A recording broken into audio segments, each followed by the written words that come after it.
ನಮಸ್ಕಾರ. ಇದು ಸುದ್ದಿ ವಿಶ್ಲೇಷಣೆ. ನಾನು ಶಶಿಧರ್ ಭಟ್. ಇದು ನನ್ನ ಡಿಜಿಟಲ್ ವಾಹಿನಿ ಸುದ್ದಿ ಟಿವಿ. ರಾಜ್ಯದ 2 ವಿಧಾನಸಭಾ ಚುನಾವಣೆಗಳ ನಡೀತು. ಉಪಚುನಾವಣೆ ಮತದಾನ ಮುಗಿದಿದೆ ಅವಧಿ. ಸೊ ಇದು ರಾಜ್ಯ ರಾಜಕಾರಣದ ಮೇಲೆ ಯಾವ ರೀತಿ ಪರಿಣಾಮ ಬೀರುತ್ತೆ ಅನ್ನೋದು ಒಂದಾದ್ರೆ, ಈ ಮತದಾನದ ರೀತಿಯನ್ನ ನೋಡಿದರೆ ಸೊ ಈ ಫಲಿತಾಂಶವನ್ನ ಯಾವ ರೀತಿ ಬರಬಹುದು ಅನ್ನುವ ವಿಶ್ಲೇಷಣೆಯನ್ನು ಕೂಡ ಮಾಡಬಹುದು. ಸೊ ನಾನು ಇದನ್ನ ಮಾತನಾಡುವ ಸಂದರ್ಭದಲ್ಲಿ ಮತದಾನದ ಅವಧಿ ಸಂಪೂರ್ಣವಾಗಿ ಮುಗಿದಿರಲಿಲ್ಲ. ಸೊ ಆ ಹೊತ್ತಿಗೆ ಬಾಗಲಕೋಟೆಯಲ್ಲಿ 54.8% ಮತದಾನ ಆಗಿತ್ತು. ದಾವಣಗೆರೆ ದಕ್ಷಿಣದಲ್ಲಿ 49.6% ಟರ್ನ್ಔಟ್ ಆಗಿತ್ತು. ಇದಾದ ಮೇಲೆ ಫೈನಲ್ ಇದೇನು ಅದು ಬಂದಿರಲಿಲ್ಲ ಅನ್ನೋದು ಫಸ್ಟ್ ಸ್ಪಷ್ಟಪಡಿಸ್ತೀನಿ. ಸೊ ಇದನ್ನು ನೋಡಿದರೆ ಈ ಬೈ ಎಲೆಕ್ಷನ್ ನಲ್ಲಿ ವೋಟಿಂಗ್ ಪ್ರಮಾಣ ಏನಿದೆ ಅದು 55ರಿಂದ 60% ಮೇಲೆ ಹೋಗ್ಬೋದು, ಅಥವಾ 70ರವರೆಗೂ ಹೋಗುತ್ತೋ ಗೊತ್ತಿಲ್ಲ, ಹೋಗ್ಬೋದು. ಆದರೆ ಒಂದು ಮಹತ್ವದ ಅಂಶ ಅಂತಂದ್ರೆ, ಬೆಳಗಿನಿಂದ ಬೂತ್ಗಳಲ್ಲಿ ಮಹಿಳೆಯರು ಸಾಕಷ್ಟು ಸಂಖ್ಯೆಯಲ್ಲಿ ಹಾಜರಿದ್ದರು, ಯುವತಿಯರು ಹಾಜರಿದ್ದರು, ಯುವಕರು ಹಾಜರಿದ್ದರು. ವಯಸ್ಸಾದವರು ಬೆಳಗ್ಗೆ ಬೇಗ ಕೆಲವರು ಮತದಾನ ಮಾಡಿ ಹೋದ್ರೆ, ಕೆಲವರು ಸಂಜೆ ಆದ್ಮೇಲೆ 5 ಗಂಟೆ ಹೊತ್ತಿಗೆ ಮತಗಟ್ಟೆಯಲ್ಲಿ ಕಾಣಿಸ್ಕೊಂಡ್ರು. ಸೊ ಈ 2 ಕ್ಷೇತ್ರದ ಸ್ವಲ್ಪ ಆಳವಾಗಿ ವಿಶ್ಲೇಷಣೆ ಮಾಡೋಣ.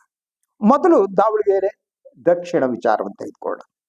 ಸೊ ಇಲ್ಲಿ 2.3 ಲಕ್ಷ ಮತದಾರರಿದ್ದಾರೆ ಈ ದಕ್ಷಿಣ ಕ್ಷೇತ್ರದಲ್ಲಿ. ಸೊ ಇಲ್ಲಿ ಸುಮಾರು 80,000ದಷ್ಟು ಮುಸ್ಲಿಂ ವೋಟ್ಗಳಿದೆ.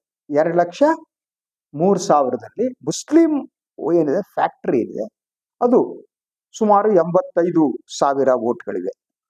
ಇನ್ನು ಇದಕ್ಕೆ ಸಂಬಂಧಪಟ್ಟ ಹಾಗೆ ಕಾಂಗ್ರೆಸ್ ಒಳಜಗಳ ಇದೆ. ಹಲವಾರು ಮುಸ್ಲಿಂ ಅಭ್ಯರ್ಥಿಗಳು ಕಣದಲ್ಲಿ ಇರುವುದರಿಂದ ಮುಸ್ಲಿಂ ವೋಟ್ ಸ್ಪ್ಲಿಟ್ ಆಗುವ ಚಾನ್ಸಸ್ ಇದೆ. ಆದರೆ ನಾನು ಇಲ್ಲಿ ಇವತ್ತು ಮಾತನಾಡ್ತಾ ಇರುವುದು ಮಹಿಳಾ ಮತದಾರರ ಹೊರತಾನೆ. ಅತಿ ಹೆಚ್ಚಿನ ಸಂಖ್ಯೆಯಲ್ಲಿ ಮತಗಟ್ಟೆಯಲ್ಲಿ ಕಂಡಂತ ಮಹಿಳೆಯರು ಯಾವ ರೀತಿ ಆಲೋಚನೆ ಮಾಡಿರ್ಬೋದು. ಸೊ ಅದರಿಂದ ನನಗೆ ಅನ್ನಿಸುವ ಹಾಗೆ ಈ ಚುನಾವಣೆಯಲ್ಲಿ ಮಹಿಳೆಯರೇ ಕಿಂಗ್ ಮೇಕರ್ಸ್. ಸೋಲು ಗೆಲುವನ್ನ ನಿರ್ಧರಿಸುವವರು ಮಹಿಳೆಯರೇ. ಸೊ ಈ ಗೃಹಲಕ್ಷ್ಮಿ 2,000 ರೂಪಾಯಿದು ಏನಿದೆ ಅದು ಪರಿಣಾಮ ಬೀರುತ್ತಾ ಮಹಿಳೆಯರ ಮೇಲೆ, ಅಥವಾ ಬೆಲೆ ಏರಿಕೆ, ಗ್ಯಾಸು ರೇಷನ್ ಬೆಲೆ ಏರಿಕೆ ಅದು ಪರಿಣಾಮ ಬೀರುತ್ತಾ?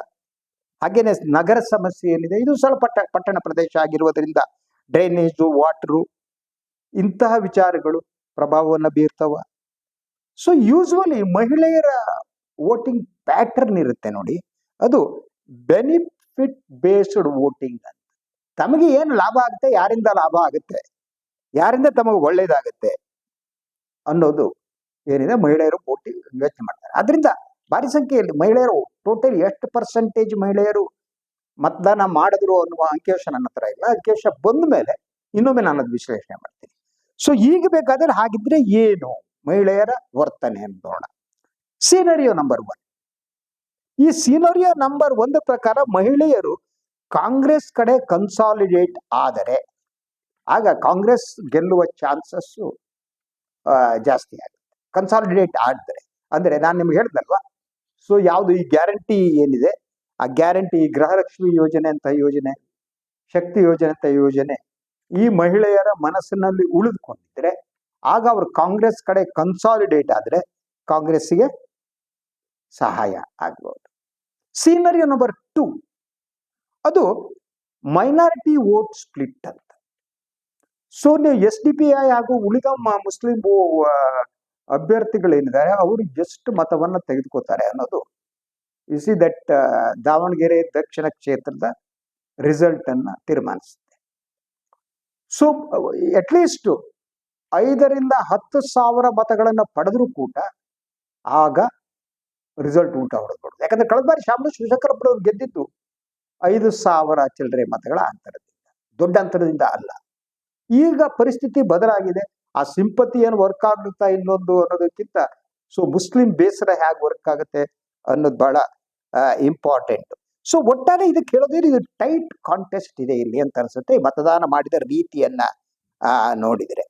ಸೊ ಒಂದು ಇಲ್ಲಿ ನಾವು ಒಂದು ನೋಡೋದಿದ್ರೆ ರಿಸಲ್ಟ್ ಏನಿದೆ, ಈ ರಿಸಲ್ಟ್ ಅನ್ನ ನಾವು ಅನಾಲಿಸಿಸ್ ಮಾಡಬೇಕಾದ್ರೆ ಒಂದು community plus woman swing seat ಅಂತ, ಒಂದು ಕಮ್ಯುನಿಟಿ ಜಾತಿ ವರ್ಕ್ ಆಗುವಂತ ಯಾವ ಸಮುದಾಯ ಅನ್ನೋದು ನಿಮ್ಗೆ ಹೇಳಿದೆ, ಮುಸ್ಲಿಂ ಒಕ್ಕಲಿಗರು ಹೇಗೆ, ಒಕ್ಕಲಿಗರು ಅಂತೀನಿ, ಲಿಂಗಾಯತರು ಹೇಗೆ ಯೋಚನೆ ಮಾಡ್ತಾ ಇದೆ ಅನ್ನೋದು ಒಂದು, ಅದ್ರ ಜೊತೆ ವುಮನ್ ಸ್ವಿಂಗ್ ವೋಟ್. ಈ ವುಮನ್ ಸ್ವಿಂಗ್ ವೋಟ್ ಇದೆ, ಅದು ವರ್ಕ್ ಆಗ್ಬಿಟ್ರೆ ಆವಾಗ ಈ ಕಮ್ಯುನಿಟಿ ವಿಚಾರ ನೇಪಥ್ಯಕ್ಕೆ ಸಾಗುತ್ತೆ. ಯಾಕೆಂದ್ರೆ ವುಮೆನ್ ವೋಟರ್ಸ್ ಸ್ವಿಂಗ್ ಆದ್ರೆ ಅವರು ಜಾತಿಯನ್ನ ಮೀರಿ ಸ್ವಿಂಗ್ ಆಗ್ತಾರೆ.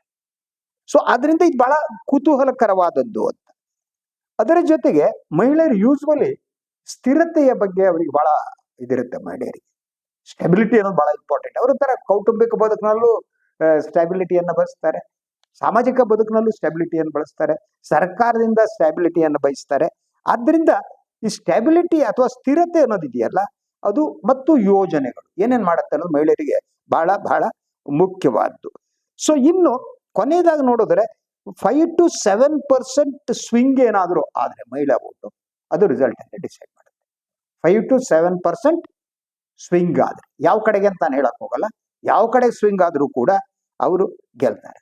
ಇನ್ನು ಬಾಗಲಕೋಟೆ ವಿಚಾರಕ್ಕೆ ಬರೋಣ. ಬಾಗಲಕೋಟೆಯಲ್ಲೂ ಕೂಡ ಸಾಕಷ್ಟು ಸಂಖ್ಯೆಯಲ್ಲಿ ಮಹಿಳೆಯರು ಮತದಾನ ಮಾಡಿದ್ರು. ಸೊ ಬಾಗಲಕೋಟೆಯ ವಿಚಾರಕ್ಕೆ ಬಂದ್ರೆ ಇಲ್ಲಿ ಒಂದು ರಾಜಕೀಯ ಫ್ಯಾಕ್ಟರ್ಗಳು ಏನು ಅನ್ನೋದನ್ನ, ಇಲ್ಲಿರುವ ಒಟ್ಟು ಮತದಾರರ ಸಂಖ್ಯೆ ಸುಮಾರು 2.8 ಲಕ್ಷ ಓಟುಗಳು. ಸೊ 2 ಕ್ಷೇತ್ರಗಳು ಅಷ್ಟೇ 2 ಚಿಲ್ಲರೆ ಲಕ್ಷ ಓಟುಗಳು ಇವೆ ಅಂತ. ಇದು ಅದರ ಈ ಕಾನ್ಸ್ಟಿಟ್ಯೂನ್ಸಿ ಇದು ಸ್ವಲ್ಪ ಡಿಫರೆಂಟ್ ಆಗಿದೆ ದಾವಣಗೆರೆ ದಕ್ಷಿಣಕ್ಕಿಂತ. ಇದೇನು ಅಂತಂದ್ರೆ ಇದು ಗ್ರಾಮೀಣ ಮತ್ತು ಸೆಮಿ ಅರ್ಬನ್ ಕಾನ್ಸ್ಟಿಟ್ಯೂನ್ಸಿ ಅಂತ ಕರೀತಾರೆ.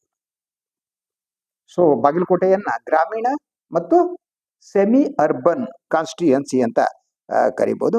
ಅದ್ರ ಜೊತೆಗೆ ಜಾತಿ ವಾರು ನೀವು ಇದನ್ನ ಲೆಕ್ಕ ಮಾಡಿದ್ರೆ SC ST OBC ಇನ್ಫ್ಲೂಯೆನ್ಸ್ ಇಲ್ಲಿ ಜಾಸ್ತಿ ಇದೆ.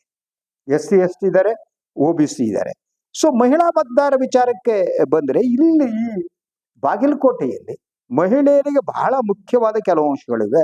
ಒಂದು ನೀರು, drinking water. So drinking water ಸಮಸ್ಯೆ ಇದ್ದೇ ಇದೆ. ಸೊ ಈ ಡ್ರಿಂಕಿಂಗ್ ವಾಟರ್ ಕೆಲವು ಕಡೆ ಸಮಸ್ಯೆಯನ್ನು ಬಗೆಹರಿಸಲಾಗಿದೆ ಬೇರೆ ಬೇರೆ ಯೋಜನೆ. ಆದ್ರಿಂದ ಇದು ಮಹಿಳೆಯರಿಗೆ ಬಹಳ ಮುಖ್ಯವಾದ್ದು ಅಂತ ನನಗೆ ಅನ್ಸುತ್ತೆ. ಸೊ ಅದರ ಜೊತೆಗೆ ಕೃಷಿಗೆ ಸಂಬಂಧಪಟ್ಟಿದ್ದು ಫಾರ್ಮ್ ಇನ್ಕಮ್ಮು, ಇರಿಗೇಷನ್, ಇದು ಕೂಡ ಮಹಿಳೆಯರಿಗೆ ಬಹಳ ಮುಖ್ಯವಾದ್ದು.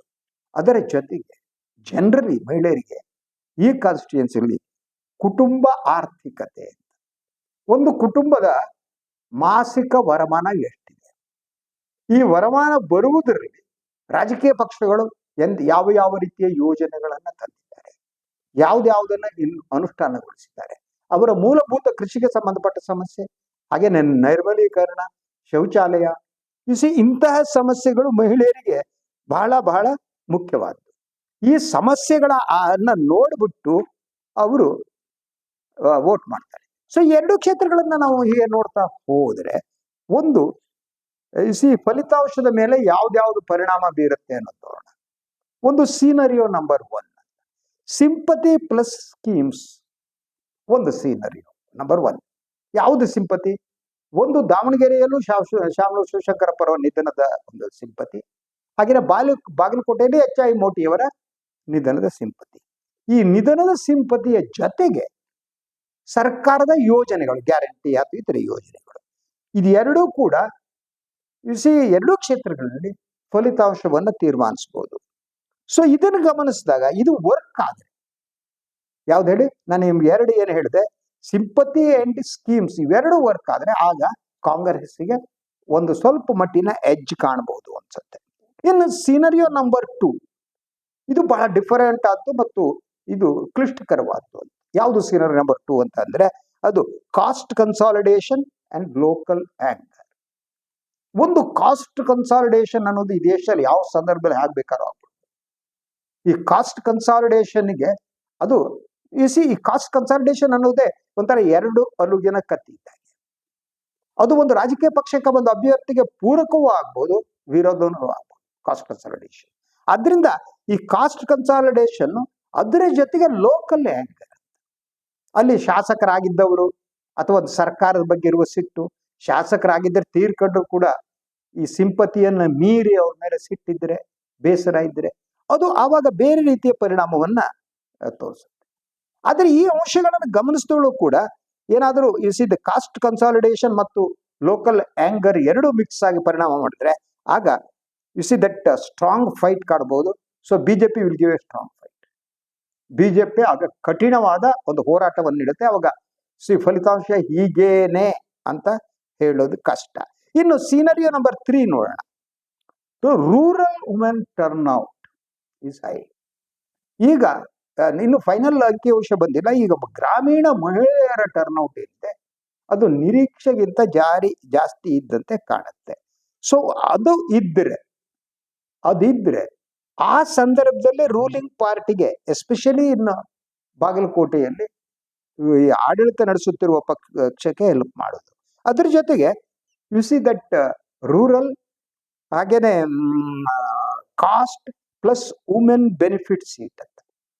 ಸೊ ಈ ಕಾಂಬಿನೇಷನ್ ಕೂಡ ಹೇಗೆ ವರ್ಕ್ ಆಗುತ್ತೆ ಅಂತ.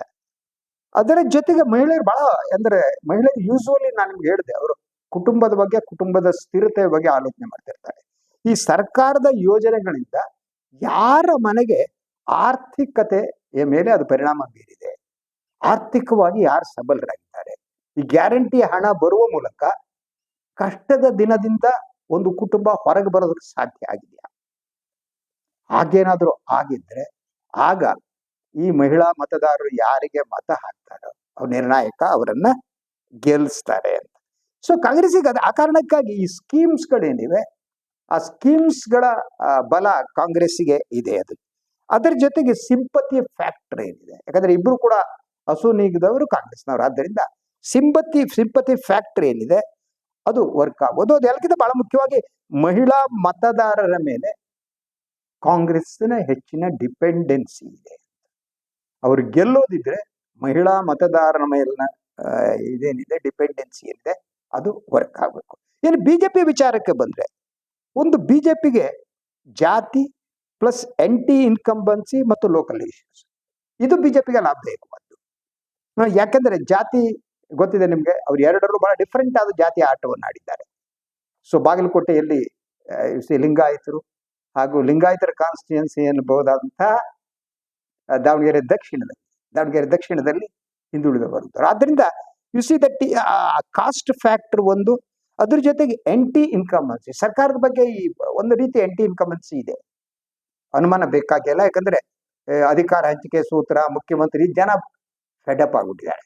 ಇದು ಬಿಜೆಪಿಗೆ ಲಾಭದಾಯಕ ಆಗ್ಬೋದು. ಜನರಿಗೆ ಒಂದು ಸರ್ಕಾರದ ಬಗ್ಗೆ ಬೇಸರ ಆದ್ರೆ ಅದು ಸರ್ಕಾರಕ್ಕೆ ಅಥವಾ ಸರ್ಕಾರ ಕಾಂಗ್ರೆಸ್ ಪಕ್ಷದ ಅಭ್ಯರ್ಥಿಗೆ ವಿರೋಧ ಆದ್ರೆ ಆಗ it will be helpful to BJP ಅಂತ.